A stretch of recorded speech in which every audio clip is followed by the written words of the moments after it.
De nuevo en el 99.1 del dial y a través de nuestro canal de YouTube. Vamos a ver todo lo que escribas, querido Ramiro Santoro. En ese lugar vamos a ver exactamente todo lo que escribas. Se va a ver si estás tergiversando parte de lo que va a decir nuestro entrevistado, que finalmente llega a los estudios, hizo desear. Lo estamos anticipando de las 11 de la mañana. Está en la ciudad de Río Grande, el intendente de la ciudad de Ushuaia, Walter Boto. Emi Quesada, crucé ríos para venir a verte, montañas. Bien, ok. Se demoró, salimos temprano. Está complicada la ruta. Perdón por la demora, está complicada.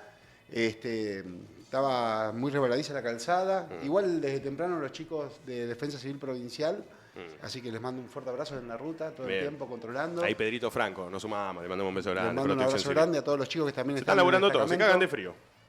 La verdad que sí, y hubo presencia en toda la ruta de Protección Civil Provincial, así que un gran abrazo a todos ellos. Bien. Vos sabés que hoy estábamos charlando un poquito cuando anticipábamos tu llegada y me parece que es una buena pregunta como para romper el hielo. ¿Por qué no das tantas entrevistas? También no tengo el tantómetro, porque viste después hay que mensurar qué es mucho, qué es poco. Pero no es frecuente tenerte en un estudio. Agradezco, por supuesto, que nos prestes estos minutos para dialogar con vos, pero ¿por qué sos medio reacio a las entrevistas? Yo diría de formación política. Ok, a ver, profundicemos ahí. Nosotros nacimos y crecimos en una organización que te mandaba a formarte, a estudiar y al territorio, básicamente. Después, yo soy muy reacio de los dirigentes que salen todos los tiempos en los medios y no dicen nada. Okay. Entonces, eso quiere decir que si estás acá es porque vas a decir algo.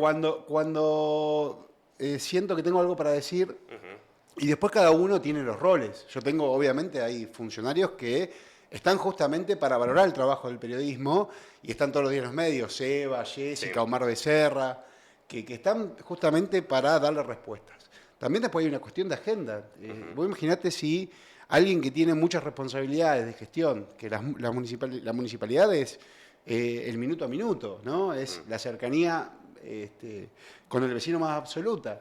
Es decir, si estás todos los días en los medios, ¿qué tiempo te queda para la agenda de la gestión? ¿Qué tiempo te queda para atender a los vecinos? ¿Qué tiempo te queda para la agenda política? Entonces, tratamos de dar entrevistas en donde podamos charlar de todo, en donde podamos comunicar. Tengo un equipo que está dedicado a salir a los medios, a contestar, a responder, a comunicar lo que se hace de la gestión.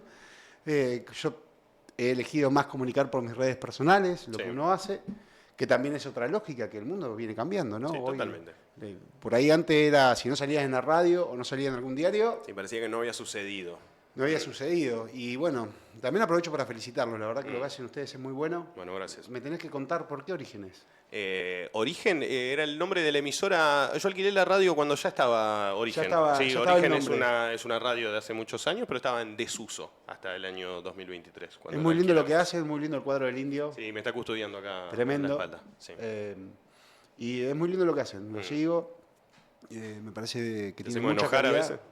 No, tiene mucha calidad, las cosas hay que decirlas así. Hay algunos amigos tuyos que se enojan a veces con las cosas que dicen algunos acá. Ah, no, vos no. Sí. Bueno, pero... ¿Cómo viene tu enojómetro? No, a veces uno está preparado para dar las batallas que tienen que dar, ¿no? Ok. Recién veníamos charlando con los compañeros que veníamos en el viaje. Uno está formado, tuvo la suerte y la gran suerte de estar muy cerca de Néstor, de Cristina, de Máximo. Y Néstor era un tipo que nos mandaba a estudiar, a formar para la batalla, básicamente. Ayer veíamos una imagen que publicó Infobae con este acercamiento que hubo, justamente con motivo de la muerte del Indio Solari, y en esa imagen estás vos junto a Máximo y Axel. Son muchos años. Yo milito con Néstor de que tengo 18 años. Son muchos años. Con mi viejo, hoy tengo 43 años. 43. Entonces son muchos años de militancia y de formación. Pero no es que uno se enoja, uno sale a defender lo que le corresponde. Y cuando sale es porque realmente hay una batalla que dar, como por ejemplo el tema de los recursos. No es que uno se enoja. Después, obviamente, nunca fue... ¿Qué sí te enoja?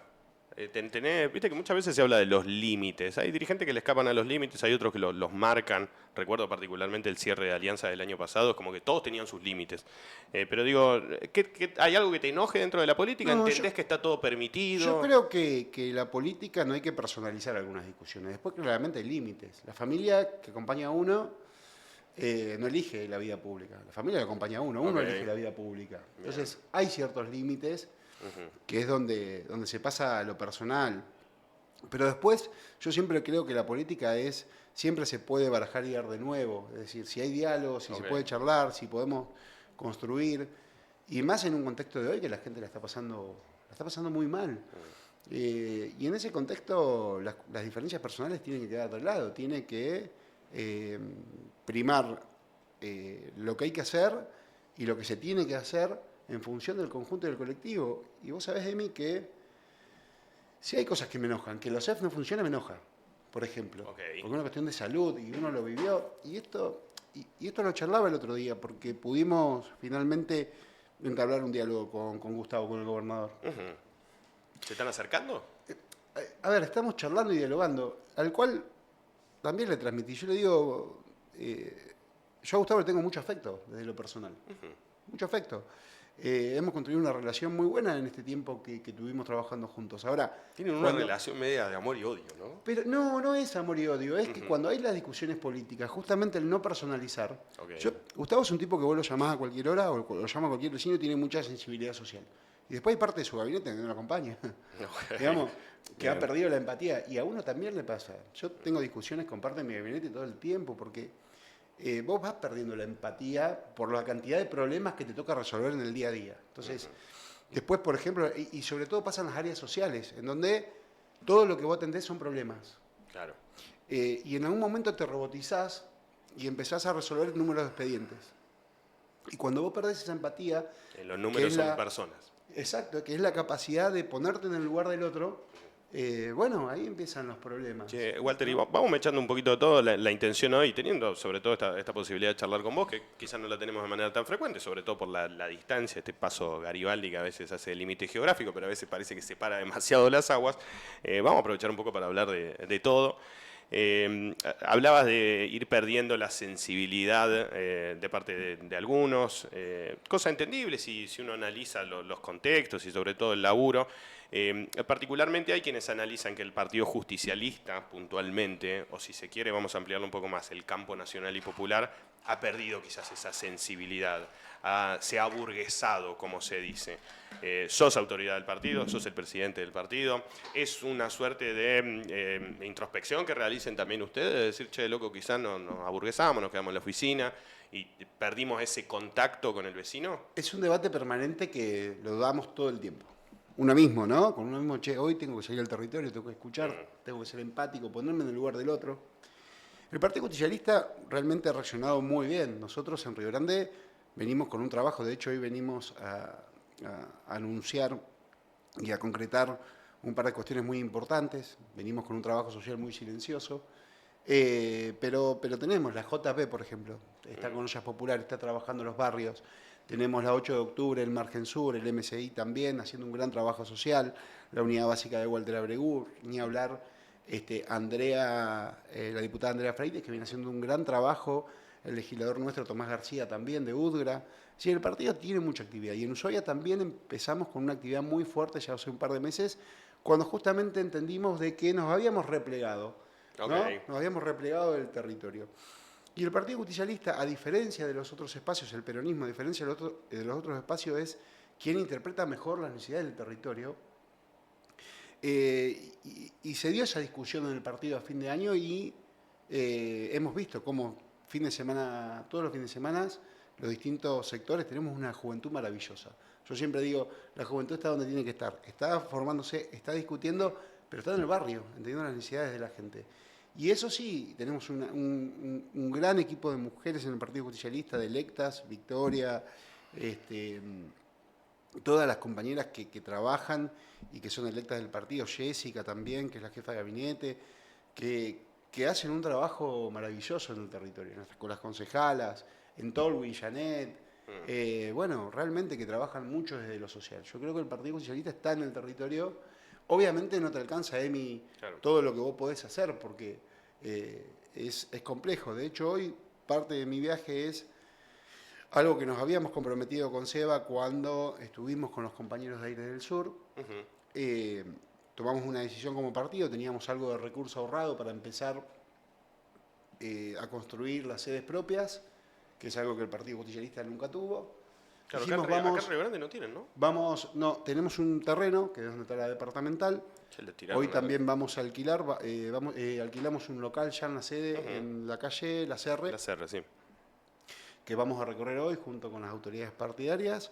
Y hemos comprado para una rifa, para la gente de Aire del Sur, un auto que estamos por entregar ahora. ¿Un auto? Sí, Vos. porque cuando fueron a hablarnos... El PJ le va a entregar un auto a los chicos de Aire del Sur para que ellos lo puedan Sí, sortear. ¿Ustedes le organizan sí. el sorteo? ¿Cómo es? No, sé que, no, sé, ellos- sé que ellos siempre hay lo un van a quilombo ahí sortear, con el nosotros IPRA, vamos- ¿viste? Porque uno también tiene que tener Creo que va a alguna- ser buena contribución. Ok. Ahí estamos trabajando con el IPRA también, en conjunto, al cual agradecemos. Qué bueno. ¿Son ¿Son aportes partidarios? ¿Aportes de Son los aportes afiliados? partidarios. ¿Una caja Es que aporte ustedes de los tenían? funcionarios de Ushuaia, de los Ok. electos del Partido Justicialista, Mm. que venimos ahorrando. Tenemos un trabajo social muy importante, ¿no? Cada vez que pasa algo con salud, educación, estamos presentes, ¿no?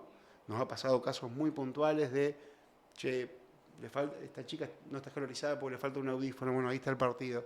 A esta chica le falta un tablero para ir a la escuela, bueno, ahí está el partido. Bueno, estamos trabajando muy abiertamente. Entonces decidimos alquilar y comprar un auto a los chicos de Aire del Sur que son un poco en representación de todos los trabajadores metalúrgicos que están suspendidos, que han Sí, perdido medio su un trabajo. emblema de la crisis de hoy.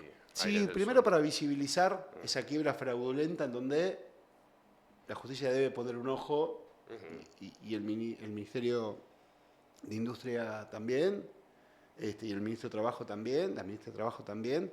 Che, ahí hay quiebra fraudulenta, hay que poner un ojo. Pero bueno, la idea era solidarizarnos, estar con ellos, compartir. Sabemos que muchos tienen atraso en sus alquileres. Sí. Vamos a ayudar a vender en Ushuaia, en Tolwyn, el partido va a estar. Y después, bueno, teníamos recorrida en el partido, una reunión en Margen Sur con referentes, con vecinos. Bueno, tenemos una serie de reuniones y nos estamos regresando para la ciudad. Che, hilando un poquito todo esto y algunas cosas que nos contás, particularmente esto, Aires del Sur. El miércoles, si no me equivoco, tuvimos la posibilidad de charlar con el Zurdo Martínez, el titular de la UAM acá, y le recordábamos lo sucedido la semana pasada cuando Río Grande marchó con escasa convocatoria con motivo de las cuestiones vinculadas a la zona fría. Y hubo muchísimos cuestionamientos a la Confederación General del Trabajo, que nos llevó a sus referentes. Vi algunos referentes del municipio de Ushuaia, no sé, Moisés Solorza, vi que estaba ahí acompañando a los trabajadores, particularmente a los metalúrgicos. Pero, ¿qué observas que esté sucediendo hoy en tiempos en los que se analiza que hay una suerte de falta de empatía a nivel general?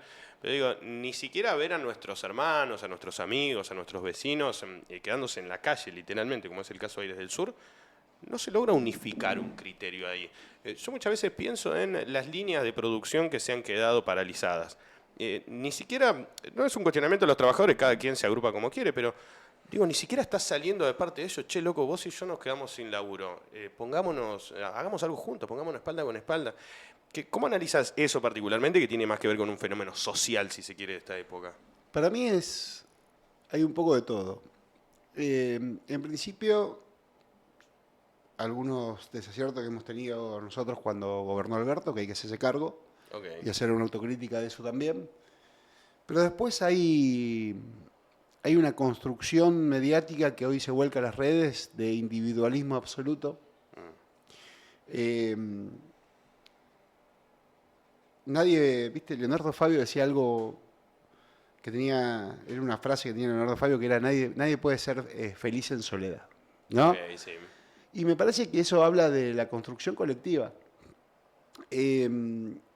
La falta de empatía es generalizada y el discurso de odio que hoy hay, que se refleja más en la política, pero que pasa, vos ves las redes y ves cómo instala, y es el discurso del sálvese quien pueda, ese discurso de yo me lo merezco, este discurso de me importa muy poco lo que le pasa al que está al lado, es un discurso que el poder de la Argentina, el poder internacional, las multinacionales también, ha venido tallando a lo largo de 30 años. Porque es el corolario esto de un proceso, ¿entendés? Más bien que un momento abstracto. ya nos pasó, nosotros nos sumamos a la política y hoy hay una generación que vos has visto, los streamers nacionales, Sí. los streamers nacionales, dirigentes nacionales y demás, que vuelve a abrazar la política cuando llega Néstor Kirchner en el año 2003, porque somos consecuencia de una crisis muy profunda social, muy parecida a la que estamos viviendo. Y los tiempos se repiten. Es muy loca la historia, ¿Eso ¿no? te hace encontrar una suerte de consuelo de tontos, dice la frase? Digo, ¿es tan grave lo que está sucediendo que indudablemente el futuro tiene que ser mejor? ¿Sos optimista? Siempre, lo único que hay que... Digo, el día que nos hacen perder los sueños y la alegría es cuando te quiebran socialmente, cuando logran quebrar la capacidad de lucha, cuando logran quebrar la capacidad de soñar, cuando logran de alguna forma que el pueblo argentino camine con la cabeza agachada, que es lo que pasaba antes que llegaba Perón, ¿no? Como una suerte de vergüenza, como una suerte de el pueblo y los trabajadores le tienen que deber absolutamente todo a estos grandes grupos de poder, inclusive la dignidad. Bueno, sucede eso. Entonces, a mí me parece que estamos ante un momento, un punto de inflexión muy grande en la Argentina. La historia es cíclica, se vuelve a repetir. El liberalismo ya se ha infiltrado en la Argentina. Lo hizo con el golpe militar, que fue uno de los gobiernos que más endeudó a la Argentina, que es el gran problema de la Argentina hoy, ¿no? La deuda externa, la deuda que ha contraído ilegítimamente con el FMI, porque cuando uno dice, che, ¿dónde están los recursos de los jubilados? ¿Dónde está la plata de los trabajadores? ¿Dónde está la plata de las paritarias? ¿Dónde está la...? Bueno, está en el servicio de deuda que pagamos ilegítimamente al FMI. El gobierno de Macri tomó 50.000 millones de dólares de deuda que van a pagar nuestros hijos y nuestros nietos. Nosotros siempre hemos sido consecuentes con eso, ¿no? Oye, nosotros medio que... Yo te voy a aceptar un mate, si me convidas. Dale, te veo te que convido. Dale. A uno a veces le llama un poco la atención, solemos bromear, que teniendo en cuenta lo que está sucediendo, uno termina hasta romantizando, y habla mal de nosotros, la figura de Mauricio Macri. Fueron todos ustedes, lo voy a plantear en estos términos, vos, Gustavo, Daniel, Martín, muy combativos de la gestión de Mauricio Macri. Comparado con Milei, ¿Macri qué es? No, Macri es el factor de poder de la Argentina. Es el tipo No le que bajás el precio. No, es el tipo que maneja la justicia. Es el poder detrás del poder. Oye, ser presidente de la nación es un cargo menor ante lo que están gobernando la Argentina. Hoy si te peleas con los grupos y los factores de poder en la Argentina, está frito. Que un poco es lo que está sucediendo también cuando vos evaluás la caída de imagen de Milei. Cuando él confronta con esos grupos de poder, empieza una guerra tremenda. Y después el problema es el modelo económico. Que está bien, nosotros vemos la figura de los presidentes que fueron, pero el problema es el modelo económico. Hoy el problema, que era el mismo problema que tenía el modelo económico de Mauricio Macri, que fue el mismo problema del modelo económico de la dictadura militar. Digamos, piensan un país para 4 millones de argentinos y argentinas, y somos un país de 46 millones de argentinos.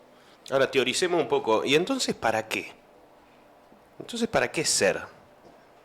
¿Para qué ser qué? ¿Para qué ser dirigente hoy medio atado a esto? ¿Seguís con tu sueño de ser gobernador?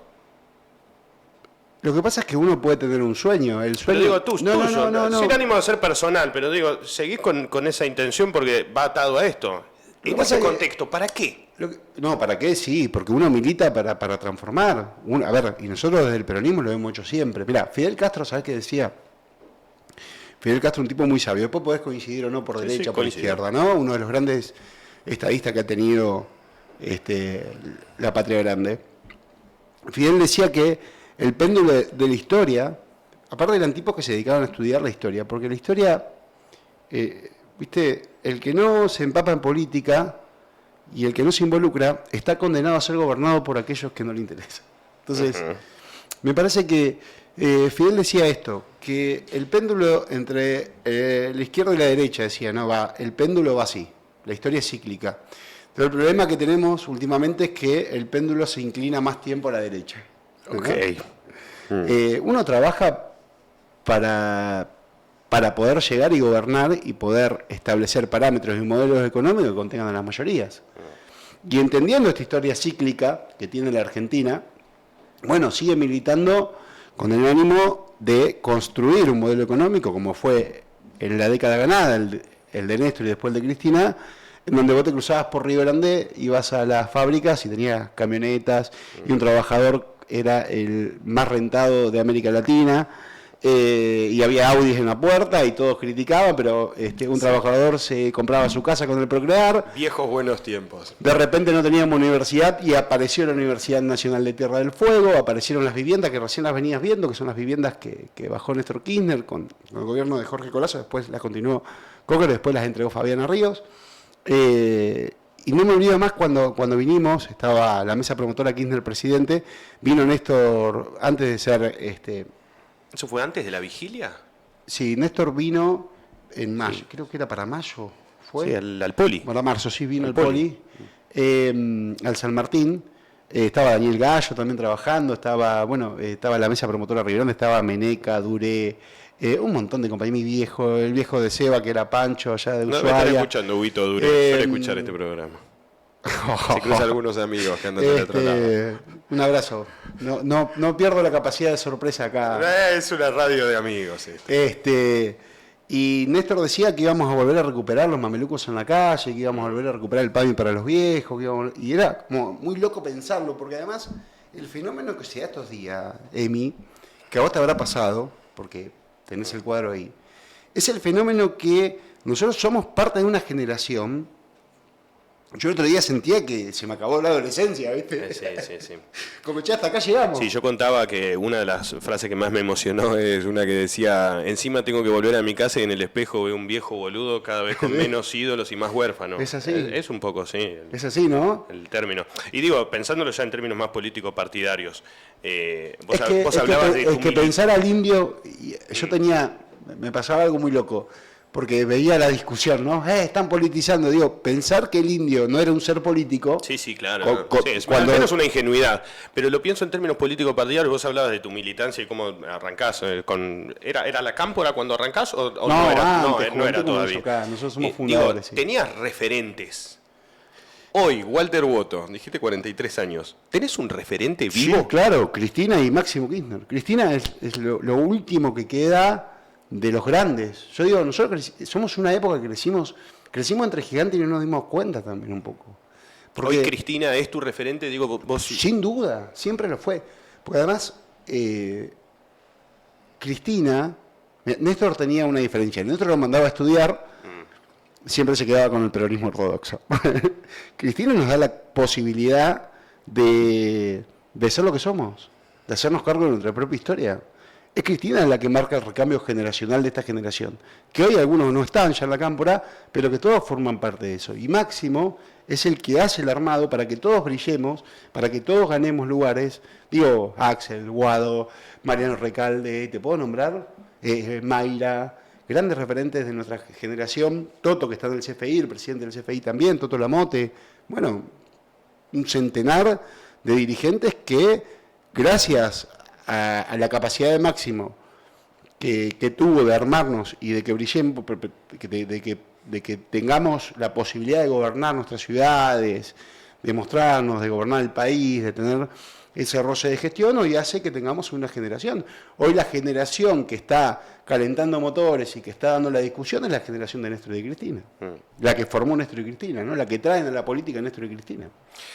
Te preguntaba recién medio que pasaba, o no te voy a decir que me la pateaste a la tercera bandeja, pero vamos a volver un poquito sobre esto. ¿Hay un proyecto liderado por Walter Boto para la gobernación? Y cuando digo liderado, entendiéndote como presidente del Partido Justicialista, porque me podés decir, el otro día nos reíamos con Nico Peloli porque me decía, hay muchos capacitados para gobernar. Yo medio que lo chicaneaba, bueno, decime 5 entonces.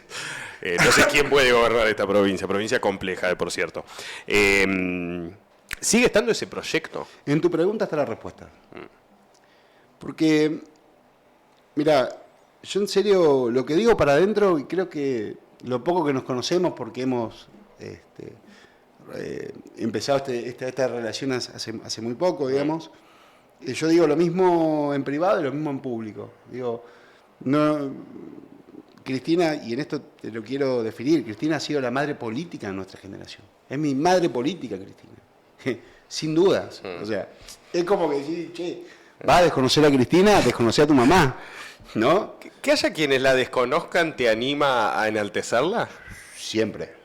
No, me anima a enaltecerla todo lo que hizo por los argentinos y por Tierra del Fuego. Ok, no es una chicana para quien la desconoce. No, Bien, la enaltezco porque está en cana, injustamente, porque para que pase todo lo que esté pasando, y esto hay que dejarlo bien claro, para que puedan llevarse puestos los derechos laborales, para que puedan llevarse puesto la economía, para que puedan llevarse puesto...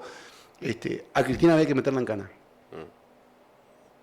Porque Cristina arma, porque Cristina juega, porque sale a armar el territorio, porque sale a contagiar alegría, porque sale a contagiar esperanza. Entonces, para que pase todo lo que está pasando, Cristina tiene que estar en cana. Por eso reducen las visitas, por eso no la dejan hablar. Vamos a entrar acá en un terreno más escabroso, donde te voy a hacer enojar. Pero, ¿no arma mal? Digo, Scioli, Alberto, Massa, digo, las últimas 3 oportunidades en las cuales se pone al frente del armado de la estrategia electoral para la presidencia. Pero ganó, ¿No arma ganamos. mal? Ganamos, con Alberto ganamos.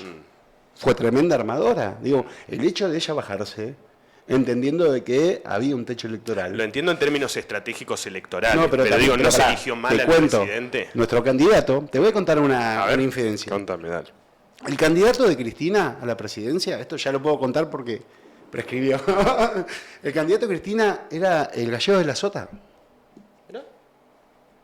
Lo que pasa es que después tiene el accidente Claro. y después aparece Alberto como emergente.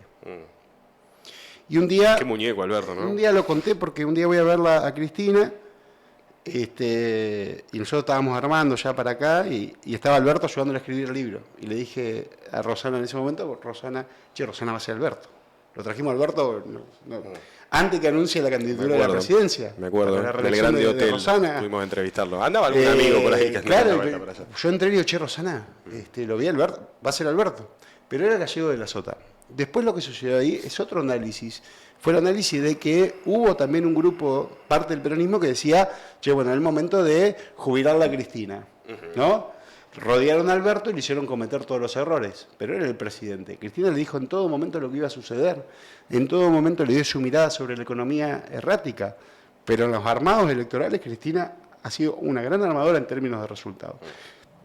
Y después también hay que entender que el peronismo tiene varias vertientes, Sí. ¿no? Más de las que uno como ajeno puede entender. A mí me gusta, Guillermo Lacase suele explicarme de peronismo. Aprovechame, le mandamos un abrazo grande. Guillermo Lacase, que nos debe estar escuchando. Yo suelo escucharlo y le suelo preguntar y mucho de peronismo, porque a mí es un espacio que no me deja de sorprender. Hay cosas que uno no entiende. Bueno. Guillermo me ha explicado, por ejemplo, yo una vez le pregunto, ¿pero no se están traicionando? Y dice, no, para el peronista traidor es un montón, ¿eh? Sí, sí. No, para acusarnos de traidor nosotros tenemos que literalmente meternos en otro terreno. Tenemos que tener, el peronismo tiene el suficiente pragmatismo de cerrar acuerdos electorales. Después lo que no puede pasar es que haya ese pragmatismo para gobernar. Son dos cosas distintas. Okay. Entonces, che, para llegar nosotros necesitamos esto. Necesitamos juntar todas las vertientes del campo nacional y popular, del peronismo, algunos más por izquierda, otros más por el centro, otros más por derecha, algunos demasiado roleados a la derecha. El tema es, digamos, y esto me parece que la cabeza de Cristina hoy pasa por ahí también. Che, ¿cuáles son los 10 puntos? Y con esto te traigo a la provincia. Y te voy a responder para que no creas que la pateo siempre, como me decís, a la tercera banda. Sí, exactamente. Lo que necesitamos definir en la provincia hoy, ¿cómo está? Para que te des una idea. Nosotros en el año 2001 exportábamos 1.600.000 metros cúbicos de petróleo por día. Hoy, ¿sabes cuánto estamos con la ida de YPF? 105.000. El 90% de nuestra capacidad petrolera en la provincia se fue. Con 4 años más de gobierno nacional, y vos lo dijiste recién, con el decreto 333, la batallamos, la peleamos. Ahí con Gustavo estuvimos a la cabeza, espalda con espalda, ¿no? En Buenos Aires, peleando, acompañando, con los trabajadores, con la UON, con los sindicatos, con todos los que salimos a batallar en ese momento por el 333. ¿Terminó? ¿Cómo terminó?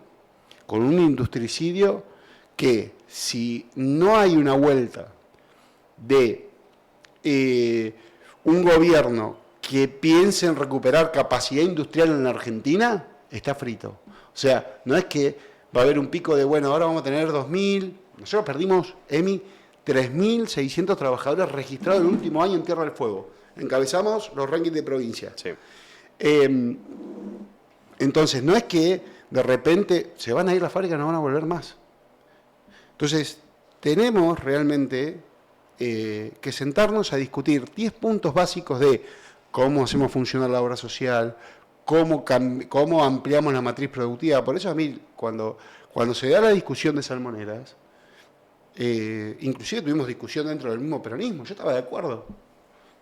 Yo estaba de acuerdo en este contexto, porque obviamente, ¿de acuerdo en qué sentido? En el sentido de tener una mirada y un control ambiental muy estricto.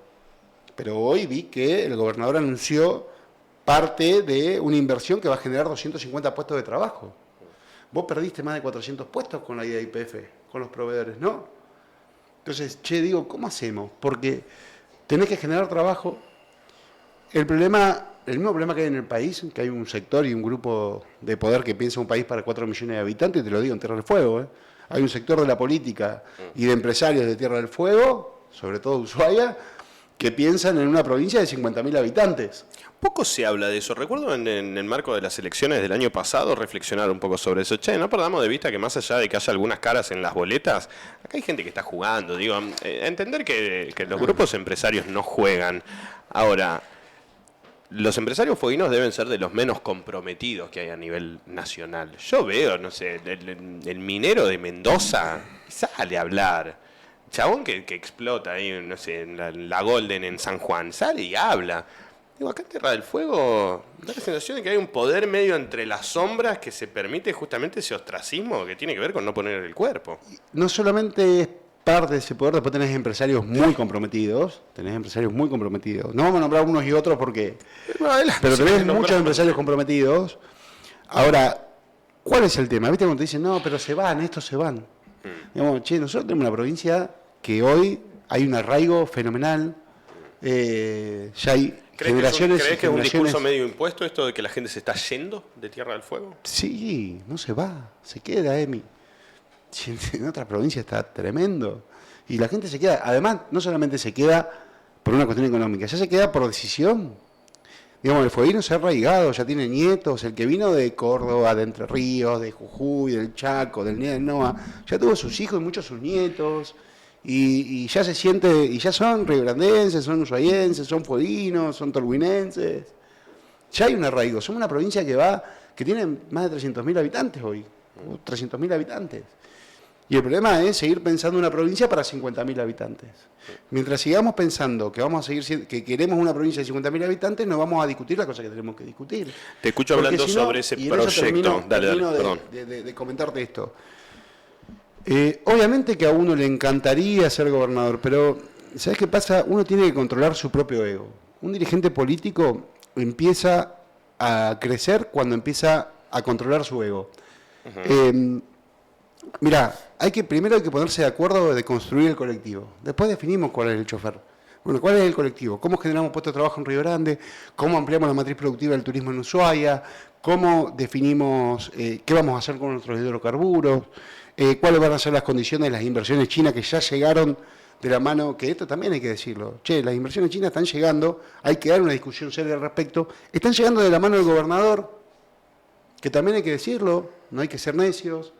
Y van a venir inversiones de otros tipos. Bueno, hay que darnos una mesa porque tal vez sea la última oportunidad que tiene Tierra del Fuego de trabajar en un proyecto a mediano, corto y largo plazo en donde se generen los puestos de trabajo. Entonces, para mí hay que generar que es lo que nosotros venimos discutiendo en el partido. Nosotros lanzamos el partido, los equipos técnicos, para pensar un programa de desarrollo para Tierra del Fuego. Entonces, ¿esto es lo que tenemos que hacer?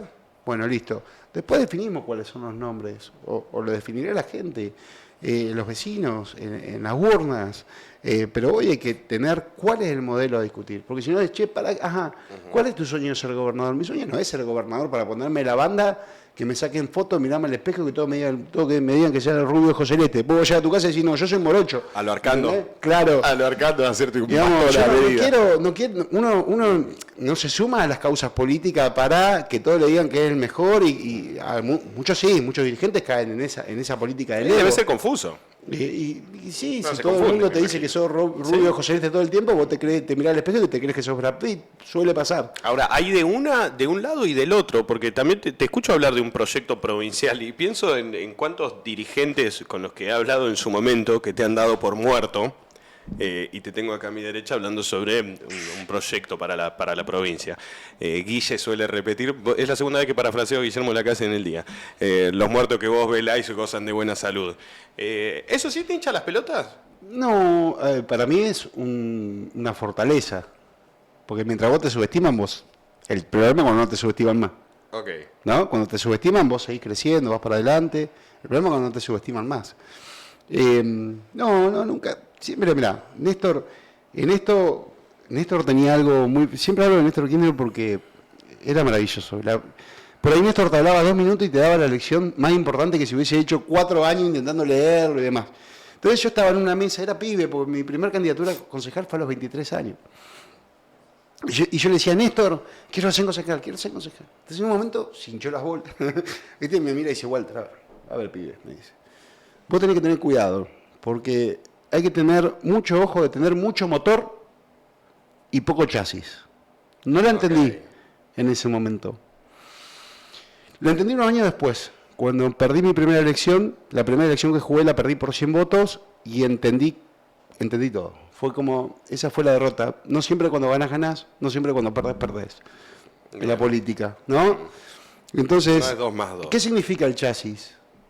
En lo colectivo, lo que vos construyas. Es decir, los mejores hombres y mujeres para gobernar la provincia, los que tengan más empatía, no solamente, soy el más capo del mundo, no, tengo 200 ensayos, está muy bien eso, pero sin empatía y sin capacidad de transformar, es muy difícil poder pensar esta provincia. Y en esta provincia, para pensarla, necesitamos al menos 15, 20 actores que representen a los empresarios, que representen al peronismo, que representen a otras fuerzas políticas, al progresismo, a la centro y a la centro-derecha, poniéndonos de acuerdo en 10 puntos básicos.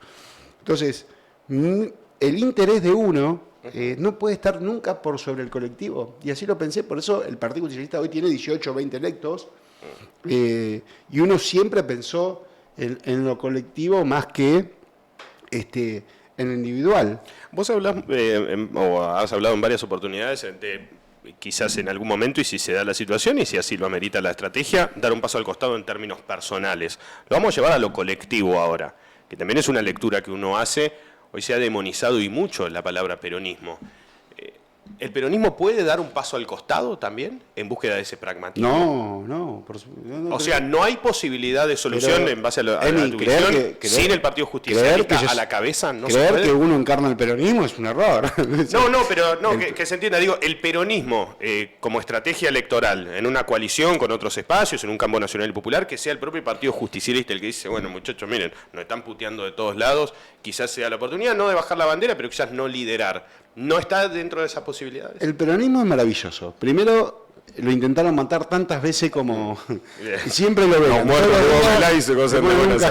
Mirá quién llegó. Qué capacidad de asombro que tengo en este estudio, querido Emi. Es una linda radio. Los amigos que van llegando. Todavía no llegaron ahora, puteadas. El peronismo siempre ha estado ahí para gobernar. Siempre ha estado ahí para defender la autonomía y los recursos de las universidades, de los viejos, de los jubilados, de los abuelos, de los trabajadores. Somos eso. Entonces, no, el peronismo está más vivo que nunca. El tema es cómo nos construimos en una alternativa electoral. Clara, pero esa es otra discusión. En la provincia pasa lo mismo, el peronismo está. El peronismo es grande, y el Partido Justicialista es el partido político más importante hoy de la provincia. Tiene 22.000 afiliados. Después puedo estar más enojado, menos enojado. No me dejan afiliar. Más impartido. No, yo siempre dejo afiliar a todo el mundo. Harrington dice que te llevaste la yo nunca respondí. Vos fijate si hay una declaración mía en contra de un dirigente del peronismo en mediática. No, señor. Creo que no. Bueno, en algún momento fuimos ahí con un amigo de hoy después, sacate un cartel. Hoy después pero no es peronista. No es peronista. No es peronista. No sé. No te digo. No es peronista, es radical. Pero escúchame. Lo que digo es... No, claro. No, lo que digo es lo siguiente. En ese momento yo no iba a afiliar a las personas que habían denunciado penalmente a los concejales del partido. Fue lo único que rechacé, fueron las chisas. No lo iba a hacer. Y ahí sí me ¿Ese fue el tomaba trasfondo? Sí, ese fue el verdadero trasfondo. Cuando veo el apellido del denunciante dije, no. No porque atacó injustamente, después, porque esto también es, te denuncian, después la justicia te da la razón, nadie después te sacan los titulares, y queda toda la campaña negativa y sucia. Y esa fue la verdadera razón por la cual esas 2 o 3 fichas no las acepté. Además sí, pero después no dije nada, me comí todas las declaraciones de los dirigentes, primero para que me corra, porque había un recambio partidario. Recambio que vos decís, che, pero si vos sos el vicepresidente y vos sos el presidente del Congreso, no sé qué recambio. Pero bueno, viene el recambio. Che, y abrí las internas calladito, nadie se presentó.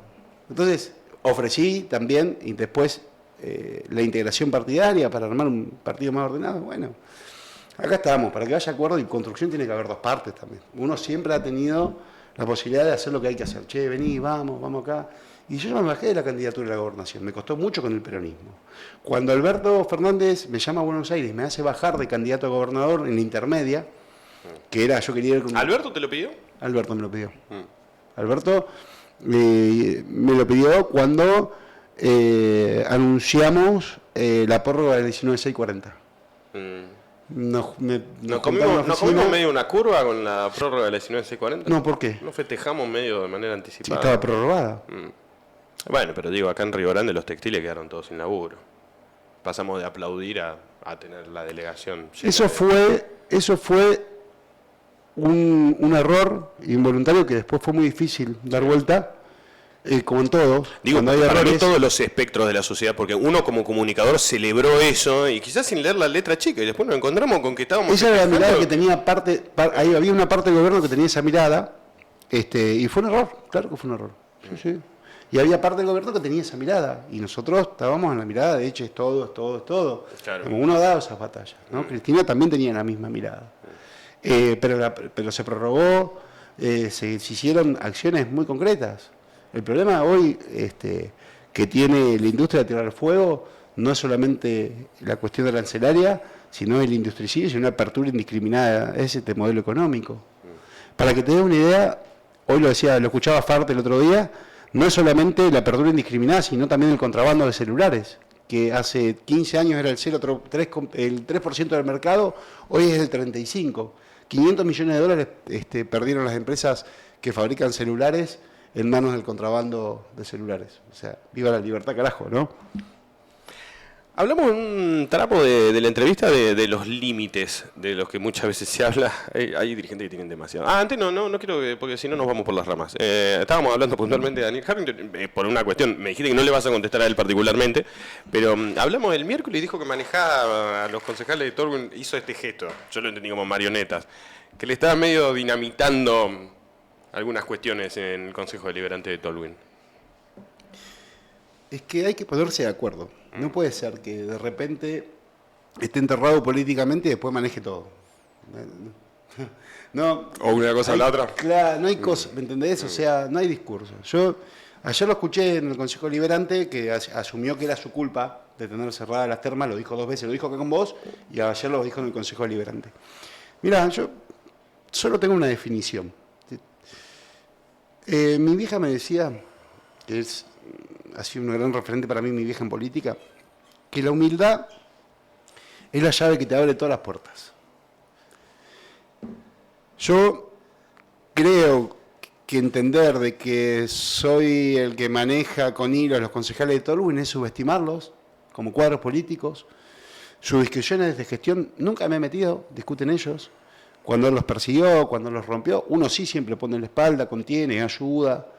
Pero nunca le he dicho lo que tienen que hacer, ellos saben muy bien. Janet tiene mucha experiencia en política. Matías ha iniciado con nosotros en la organización. Daniel también inició con nosotros en la Cámpora. Cuando cerramos el acuerdo para que Daniel sea secretario de Gobierno con Claudio Queno y con Matías Rodríguez, fue este compañero el que fue a cerrar ese acuerdo para que Claudio les dé. Te lo podrá contar Claudio Queno algún día que lo entrevistes, que te la cuente. Yo creo que es subestimarlos como cuadros políticos. Los concejales de Tolwyn tienen iniciativa, discusión política, formación. Yadet tiene mucha experiencia, Marcelo ni hablar, Matías también, se han formado juntos. Entonces, me parece que no podés subestimar. Y creo que ahí está la respuesta de todo. Vos subestimás y ahí está también un poco la relación, ninguneás, y ahí está la relación tensa con los concejales, ¿no? Volvemos un poquito a esto que hablabas de la necesidad de aportar un poco de pragmatismo a las potenciales alianzas, sobre todo pensando que las elecciones están a la vuelta de la esquina. El año que viene vamos a concurrir a las urnas, indudablemente no para votar convencionales constituyentes, por lo menos por lo que parecen. Si querés después me contás un poquito de eso. Pero pienso en la necesidad, si crees que la hay, de agruparse nuevamente. Y vos sabés que hoy reflexionaba ya con la certeza de que iba a tener la oportunidad de entrevistarte. Recordaba que te conocí en la preinauguración de la doble Santa Fe. Ajá, cuando vine a caminar con Martín. Cuando viniste a caminar con Martín. Sí. Con Guille solemos hablar, tercera vez que nombro a Guillermo en la casa, solemos hablar de que quizás en algún momento se sepa qué carajo fue lo que pasó, porque uno veía que había un grado de afinidad, casi de hermandad. ¿Está la posibilidad de restablecer vínculo con Martín? Siempre. Siempre hay posibilidades de restablecer vínculos con todos. Mira, yo hablo con toda la política de Tierra del Fuego. De hecho, ustedes han hecho hasta algún comentario, ¿no? En el pase con Guille. Sí. Que ahí después en la entrevista con Guille le voy a preguntar por qué cuentas mi café y no cuentas lo de los otros, ¿no? Porque si no es como que está inclinada la cancha. Pero yo hablo con toda la dirigencia política. ¿Podemos estar de acuerdo o no? Y también puedo estar de acuerdo o no, y no tengo por qué no respetar la trayectoria política o la capacidad intelectual de alguien. Entonces yo creo que siempre hay posibilidad de diálogos. En tanto y en cuanto entendamos para dónde y nos pongamos de acuerdo. Como para una pelea se necesitan dos, para un acuerdo también necesitas dos. O tres. Sí, digo, figuradamente, pero necesitamos varios. Ok. A ver, lo que pasa es que hoy yo lo veo muy lejos al 2027. ¿En serio? Sí, lo veo muy lejos. ¿Sabes por qué lo veo muy lejos? Sí, porque hay que arreglar el quilombo de hoy. Y porque hoy, y esta fue la charla, sinceramente, que tuve con Gustavo, tuvimos 4 horas de charla por teléfono que vamos a juntar esta semana o la otra. ¿Ahora eso? Sí. Digo, bueno, ¿cómo arreglamos los CEF? ¿Cómo? A ver, los chinos, yo no es que estoy en contra de la inversión china, ¿no? Decime, ¿cuántos trabajadores locales vas a tomar? Si vas a traer trabajadores de China, si vas a contratar, bajo qué convenio colectivo de trabajo, cómo vas a generar energía, quién la va a distribuir, qué vas a hacer con la DPE. Pregunta que le hice el embajador. Digamos, no es que estoy en contra. Y el embajador me decía, pero el PJ, amigo del partido chino, sí, pero justamente como soy tu amigo te pregunto esto para que no volviera a cometer los errores del pasado. Tuvimos 15 años discutiendo el convenio chino. Sí. Entonces, ¿qué vamos a hacer? Sí, los chinos cada vez que vienen deben decir, pero ustedes antes eran amigos, ahora están peleados. Viste que los chinos son más cultura milenaria. Y acá vos tenés dos meses de Tierra del Fuego y cambió todo. No es que cambió todo, estamos discutiendo sobre las cosas que hay que resolver. Digamos, mi relación con Gustavo, mi relación personal con Gustavo, como yo te digo, es mucho afecto personal. Y eso vos lo sentís.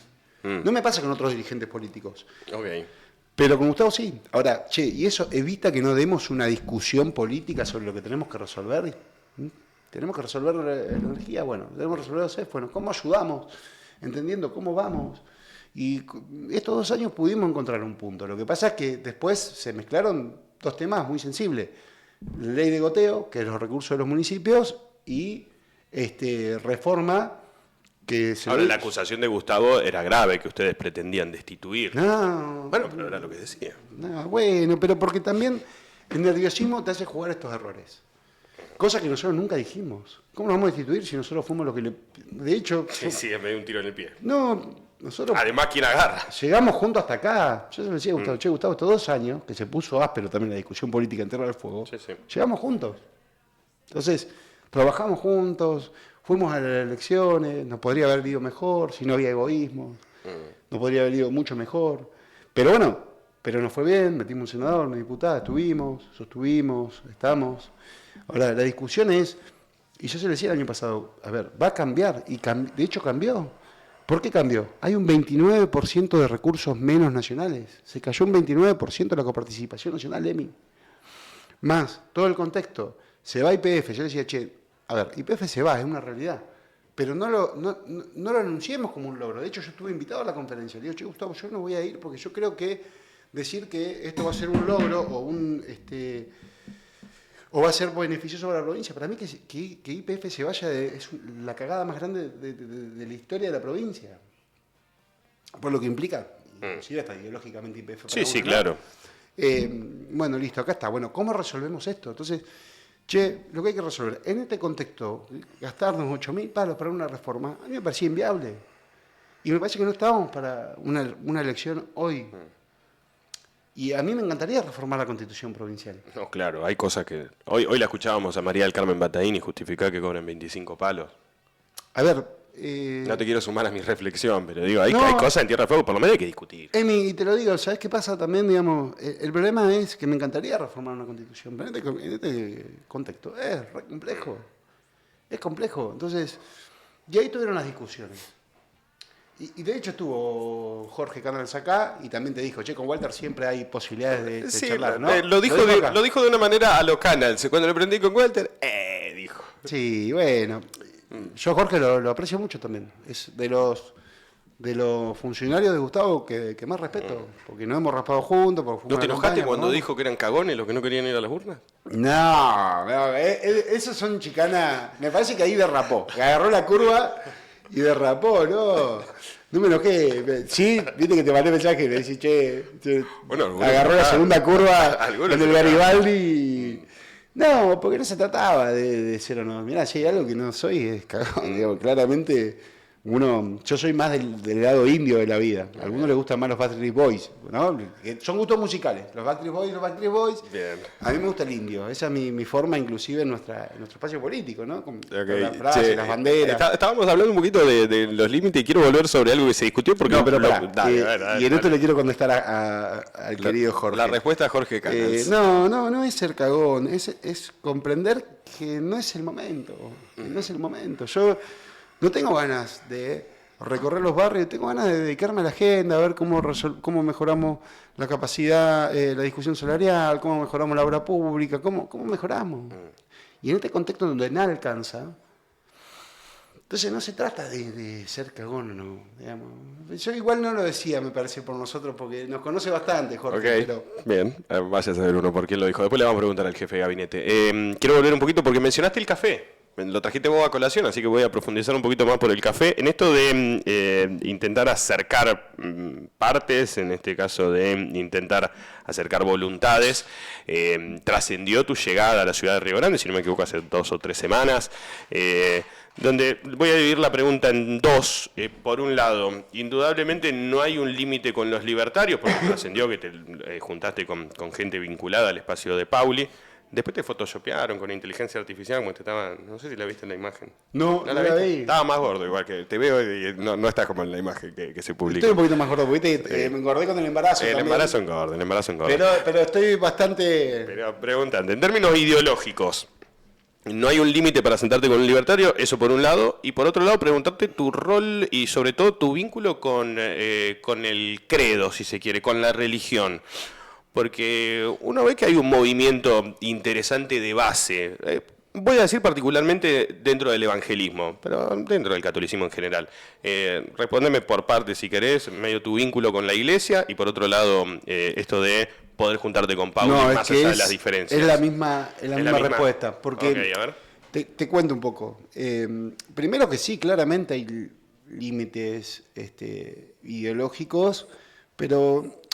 Yo te hago esto, para saber qué piensa el uno, ¿vos qué haces? El otro, ¿qué haces? Me siento Eso implica entablar un diálogo.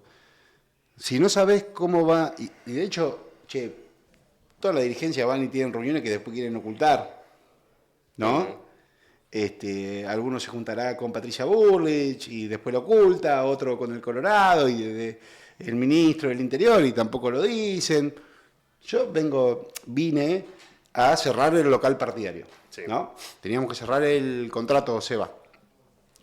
Y de paso veníamos charlando con un...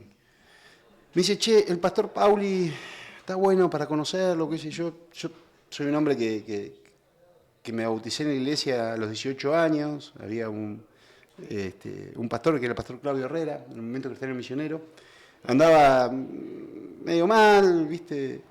A los 18 y conocí la palabra del Señor, me bauticé en la iglesia cristiana. Y de hecho hasta la discusión que fue la discusión que separó las aguas y profundizó, que fue la discusión del aborto, los pastores era permanente, nosotros nos juntábamos, trabajábamos. A mí me intrigaba conocerlo al pastor Pauli, te soy sincero, porque no lo había conocido nunca. Y se dio la reunión, hermanos de la iglesia me dijeron, che, está bueno para que por lo menos charlen. No charlamos de política, charlamos de religión, fe, sí charlamos de cómo veía la sociedad, intercambiamos miradas, conocí todo lo que hacen. Porque a la iglesia también van muchísimos peronistas. Creer que no van, y a mí me pasó cuando vino y ayudamos a traer a Frank Graham, que el que desconoce la historia de Frank Graham, del pastor Frank Graham. Qué horrible quilombo con el muchacho ese, cómo convoca. Tremendo. Es impresionante. Bueno, nos pasó algo muy loco. El papá de él fue la mano derecha de Martin Luther King en la pelea por los derechos civiles en Estados Unidos. O sea, también no cerrarse en lo que uno piensa. Y nada, fue un café largo, de mucha charla ideológica. Me sorprendí por la formación, por la capacidad. Y puedo coincidir con él, no coincidir con él en un montón de cosas. Ahora, los hombres hablan por sus hechos, no por sus palabras. Y yo lo que vi en la iglesia, entraban pibes, salían pibes, había un laburo de contención jóvenes, social. Muchos peronistas, muchos. Entonces fue a hablar de fe, a charlar, y realmente te digo, lo que ha hecho en su obra es magnífico. Después, yo creo que los libertarios siguen siendo los grandes responsables del industricidio en Tierra del Fuego, y eso es Javier Milei para abajo. Bueno, pero... ¿Es el enemigo? ¿Javier Milei? ¿Y lo que ello implica? Javier Milei es un accidente en la historia. Cuando se vaya Javier Milei, cuando Javier Milei deje de ser presidente de los argentinos, no lo va a ir a despedir ni el loro. Puedo decir que no tendrá una despedida a los indios Solari. Pero no es el problema Javier Milei. En este problema, en este país, pelearse con los Roca, con los Macri, con la mafia judicial, ese es el problema del país. Las grandes multinacionales y los grandes tipos que manejan el poder de la Argentina con el círculo rojo de hace años y que tallan la opinión pública y ahora que se quedaron con la fibra óptica. Ese es el poder. Milei es un presidente circunstancial. Lo que sí logró Macri, porque a Milei no lo asumen como parte de ellos. Y creo que la casta, cuando Milei se enoja con la casta, no está diciendo la casta de la política. Él se refería, me parece, él quisiera ser parte de eso, de ese poder a real de Adorni. Argentina. Sí, creo que Adorni es un gran ejemplo.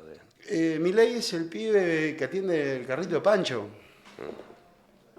El poder real de la Argentina se maneja con los tipos que manejan los negocios en la Argentina, la justicia en la Argentina, y por eso la metieron en Cana Cristina para hacer lo que están haciendo hoy. Digo, repartirse los recursos naturales, repartirse los glaciares, repartirse la minería, sin ponerle valor agregado, porque si debe decir, si vamos a discutir un país real de extractivista, a ver con qué controles ambientales, si le ponemos valor agregado, cuánto, bueno, a ver, discutámoslo. Ahora estos tipos saquean, con los que tienen la guita en el exterior, y se blanquean y se van afuera.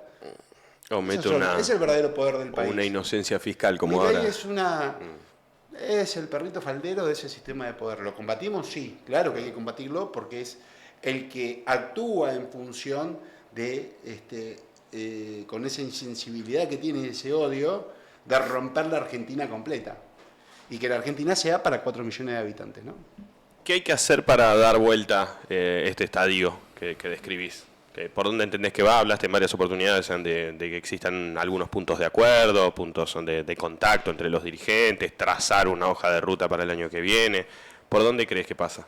Nosotros estamos trabajando ya, fueron parte de las charlas con el gobernador, con distintos dirigentes de la provincia también. ¿Cuáles son los 10 puntos que, aunque le toque llegar a quien le toque llegar, cuáles son los 10 puntos que tenemos que hacer de la provincia? Y empezamos a trabajarlo. Seba, Omar lo presentaron en un acto muy grande que hubo en Ushuaia. Sí. Vamos a hacer algo parecido en Río Grande, que es el proyecto fueguino para el desarrollo, el proyecto provincial para el desarrollo fueguino. Y en ese contexto estamos buscando ideas, llamando a los mejores, generando 10 puntos básicos para ponernos de acuerdo y dar la ¿En discusión. ese acto sobre esa tarima tienen que estar todos? No, no hace falta. ¿No? ¿Por qué? Ok. No hace falta. Lo que hace falta ponerse de acuerdo son los 10 puntos. Hidrocarburos, ¿qué hacemos? Bueno, ¿qué hacemos con la energía? ¿Qué hacemos con la obra social? ¿Qué hacemos con la jubilación? ¿Qué hacemos con el Estado? ¿Qué hacemos con... ¿Cómo desarrollamos nuevas alternativas para inversión? ¿Cómo? Bueno, estas son las cosas que tienen que charlar. ¿Cómo generamos puestos de trabajo? Sobre todo, ¿cómo generamos puestos de trabajo? ¿Cómo recuperamos los 10.000 puestos de trabajo que partimos en Tierra del Fuego? ¿Se pueden recuperar? Todo se puede. Te lo repregunto. En términos, una cosa tiene que ver con No, las todo pretensiones. se Digo, puede, pero, a ver, hoy creer, no sé, que las fábricas vuelvan a generar ese boom del año 2012 parece medio... Si vuelve un gobierno nacional que tenga una mirada de apostar a la industria y que además viva en Argentina, y que tenga la realidad de lo que pasa en la economía mundial. ¿Cómo puede decir que para algunas cosas miramos a Europa y a Estados Unidos, otros miran a Estados Unidos y nos ponemos contentos y la economía es cada vez más proteccionista en esos países? Y nosotros acá aperturamos. Digamos, querer un poco a tu país, ni siquiera ser...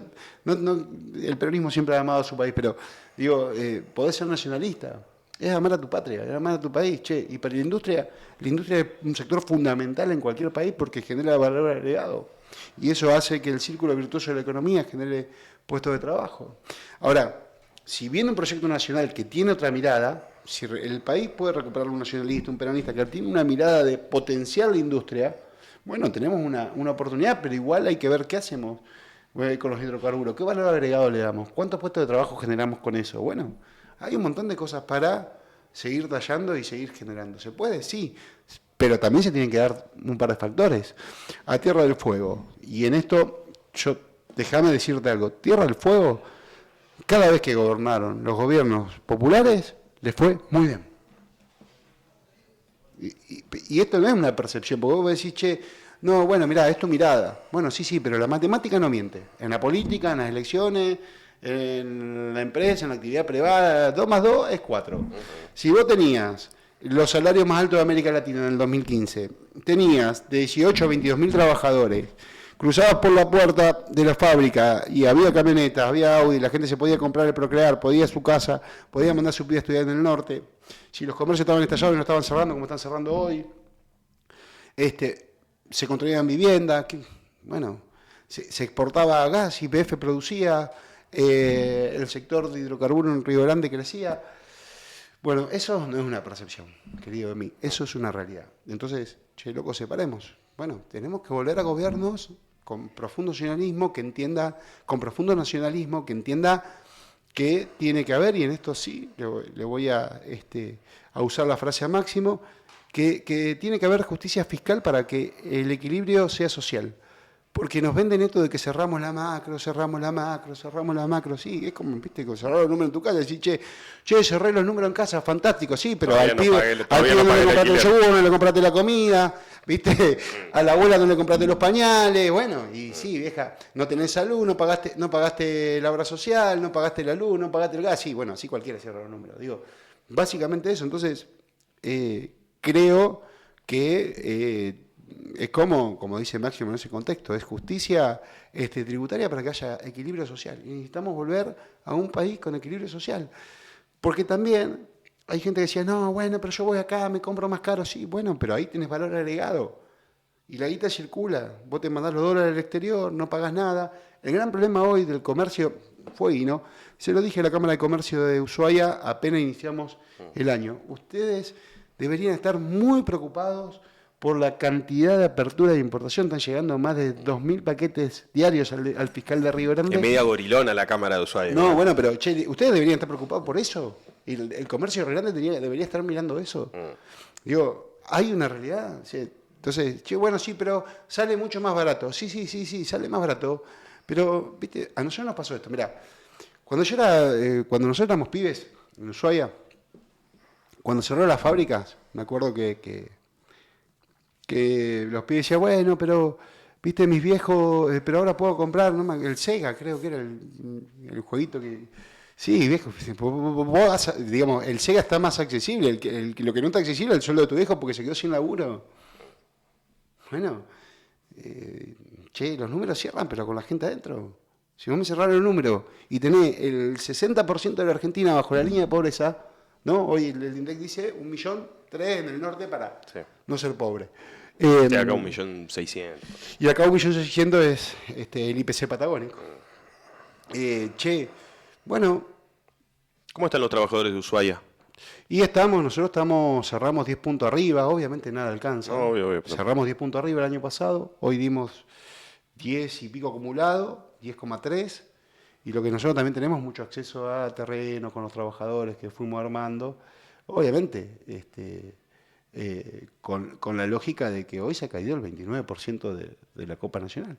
Pero el año pasado cerramos y estamos, te diría, casi 25-26% arriba comparado la masa salarial de acá con un trabajador acá. Sí. Lo tengo al Seba, que es el especialista en números también. No sé si lo trae, no sé si quiere hacer cargo, ¿viste? Te mira y no te mira. Estamos un poquito arriba, ¿no?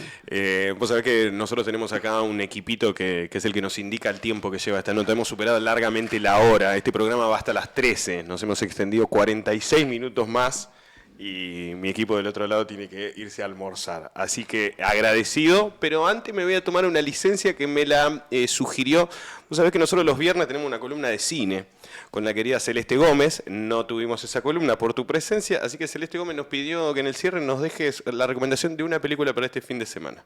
Una película para este fin de semana. Nuestra amiga de cine dijo, ya que me suspendieron la columna, bueno, que Walter Boto proponga una película para mirar el fin de semana. No, vamos a hacer una cosa. A ver. Le propongo que la próxima vez que vengo me entrevisto con ella y traigo varias películas y traigo también unos sanguchitos y algo para comer. Dale. ¿Te parece? Walter, gracias. No, gracias a vos. Walter Boto, intendente de la ciudad de Ushuaia, pasó por los estudios de FM Origen. Más tarde que de costumbre, vamos a comer, queridos amigos, nos vamos. Agradecido a toda la gente que nos acompaña, a todos los amigos que pasaron a saludar. Nos encontramos en cualquier momento. El domingo tienen Club Verité, recuerden, a partir de las 17 horas. Hoy tienen banderas a cuadros en horas de la noche. Nosotros nos vemos el lunes. Chau.